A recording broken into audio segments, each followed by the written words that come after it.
Fortunately, in the last 20 years, helping kids and then parents with kids in pain, I also get a lot of emails about people around the world who are in tremendous amount of tsar. And I feel, as painful as it is, I need to share it. So we should understand what's going on out there, and we can learn from mistakes that are made. I got this email from somebody. Hi, I'm 20 years old, and I live in a very, very ultra-frum neighborhood. I won't bore you with the details, though my life has been filled with a lot of pain and suffering. Waking up each day is done with great difficulty. I've been faced with daunting circumstances that were beyond my control, beyond my power. I've been given struggles and challenges that I did and do not have the capability or strength to deal with. At this point, I feel like my heart, my soul, my mind have reached the limit of pain that one person can handle. Emotionally, I'm not doing well. Spiritually, I'm done. And physically, I've been struggling with an eating disorder for so long. I have no loving family. I have no loving community. I have no connection to all those people that were supposed to protect me and love me. I was robbed of my youth and my liberty.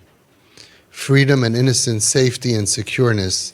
I just can't continue living like this anymore. My heart has reached the threshold of pain that one can endure. If one takes out a gun and kills someone, they are murdered once. I feel like I'm being murdered each and every day. I'm tired, and I have no strength left. Rabbi Fishoff, I'm not a rabbi. It's hard for me to articulate my words and thoughts. By the way, I think so far this person is articulating it very well. This is a very intelligent person, especially from where I'm hiding where they came from, but English is not the first language. It's hard for me to articulate my words and thoughts, but simply put, my life's just not worth continuing. My parents yell at me constantly that I'm evil, that I don't have a heart, and then I go and I fight back, and the cycle continues. I've not been observing Shabbos for a long time now. I don't know what to do. I don't know what to believe. I'm doing everything in my power to smother the pain and hurt by engaging in what I know is unhealthy behaviors. I just have so many conflicting thoughts. And then on top of this, my parents can't understand me. And they're just trying to keep on getting me to continue following in their path, which doesn't work for me. They don't know what's going on or where I'm really up to, as I stay locked up in my room for nearly 24 hours every single day. If I allow myself to be open and honest, I don't know if my parents would have been supportive and accepting. I don't know if my parents would have been supportive and accepting if things would have been different. Though I would definitely be able to try to create my own path and at least feel like I have a purpose to stay here, alive. At this point, I feel enough. I can't do it. I've exhausted every option I could think of. I've tried so hard for so long, for so many years. I did everything in my power. And yes, even if it meant intentionally hurting myself. I don't know what Hashem wants from me. I am weak, fragile, forlorn, and broken. I feel like at this point Hashem is telling me to just give up and end my life. At this point, I despise my parents, and I'm not interested in having any relationship of any kind with them. I'm done. My life is on a time bomb. As I'm at wit's end. I can very much admit that no matter how much I tried to argue about it, the fact is, children very much need parents. Yes, if I allow myself to be vulnerable, to be that little kid now, I could admit that if only my parents would support me and accept me and stop trying to fight me and control me and pressure me, if they would try to understand me and love me without any conditions, if only they would open their hearts and let me express myself without feeling that I can't speak to my own parents, if they would only loosen their grip on me and let me create my own path to try to survive. If only I knew that my parents would be in excruciating pain if I left the world. Maybe that would make a difference to me. If only they would think about my own happiness and my life instead of just what their standard or their system is and what the neighbors would say and their own pain. If only they can look at me and see a little girl who tried so hard to please them. Isn't that sad? We all know that when the skirt is 3 inches shorter, a lot of them are really, they're trying to please us, and that's as much as they can do, and we can't understand. That's what we criticize. A lot of these kids are really trying to please us. And this didn't start today. This was going on the beginning before the spiral, and as the spiral started. If only they can look at me and see a little girl who tried so hard to please them. If only they would see me for who I am, and someone that is trying to create a life for herself that she could actually live in without wanting to die all the time, then maybe my life would have been bearable. My pain would have been workable. And together with their support, my struggle might have been used as a catalyst for growth. But without their support, I have no energy. I have nothing to live for. I have no reason to breathe. I'm not blaming them. I know they're in pain. I know they're hurt. I know it's hard. I know I'm hard to love. And I know that they don't naturally know how to accept me. But my heart can't take the pain anymore. The pain of rejection, the pain of shame, the pain of confusion, the pain of sadness, the pain of guilt for causing my parents pain, the pain of loneliness. You have no idea how lonely I am. The pain of hurt. Yes, it's not fair. And then in big caps, exclamation mark, not fair. Not only was I given all these struggles, not only was I hurt, which we could understand what the pain is, the pain that causes self-harm, the pain that causes eating disorder, which we know, and the pain that causes all of this. For a sweet neshama to be in so much pain, there's only one thing that does this. Not only was I hurt, not only was I chosen to have an unlimited amount of pain, but I'm also still blamed for it. I'm called evil.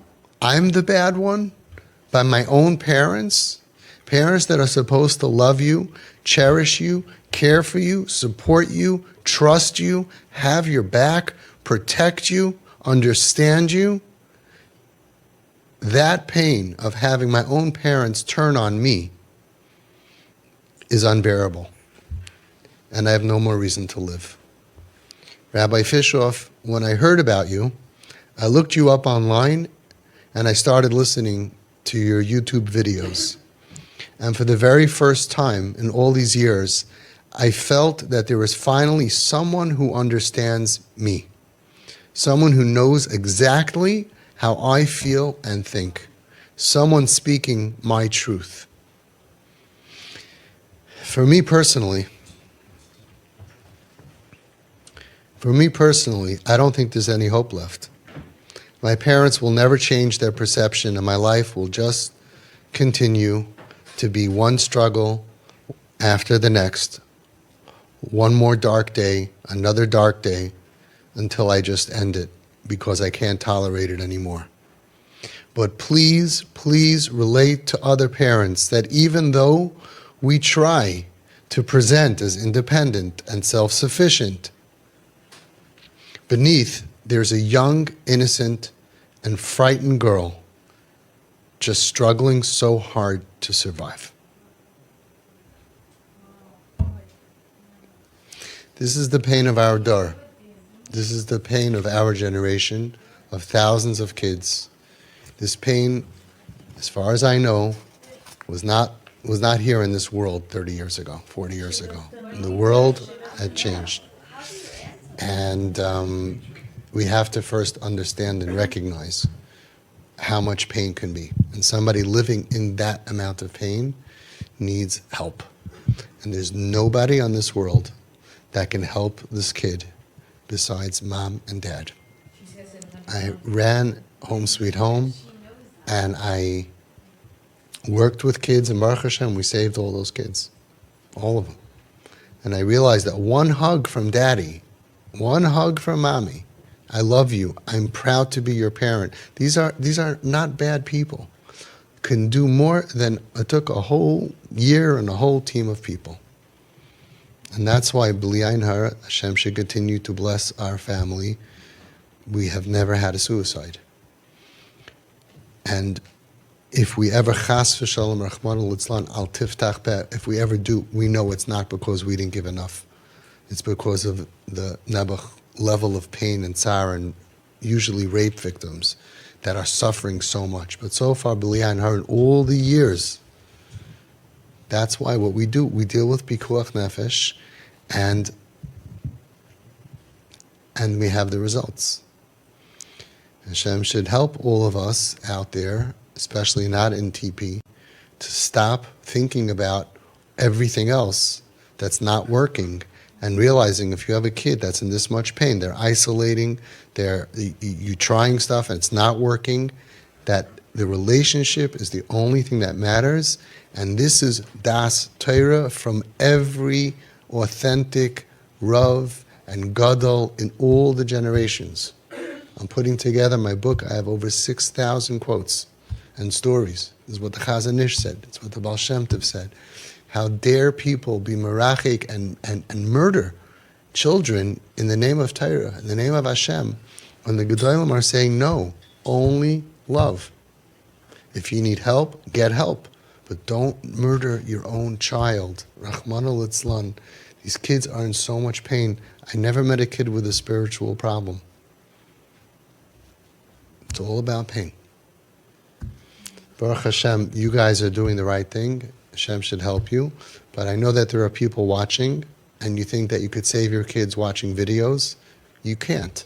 Videos are not enough. You need to be under proper hadracha. We have here a crisis center, which is advice, guidance, a family, chizuk from everyone, and das Torah. Everyone has their own das Torah, and we work together to do what we need to do to save lives. To take this child, if her parents would come here, there's no question, in a short amount of time, she would, all that extra tsar would be relieved off of her. She'll have her eating disorder that comes from nebuch childhood trauma. She'll have her pain, but she won't have the pain which is worse than all the other pain. That while I'm in pain, my parents don't trust me and don't believe in me and call me names and think I'm bad and think I'm not good enough. And children are so sensitive, so hypersensitive. One look can make them, God forbid, hurt themselves. It's a wake-up call.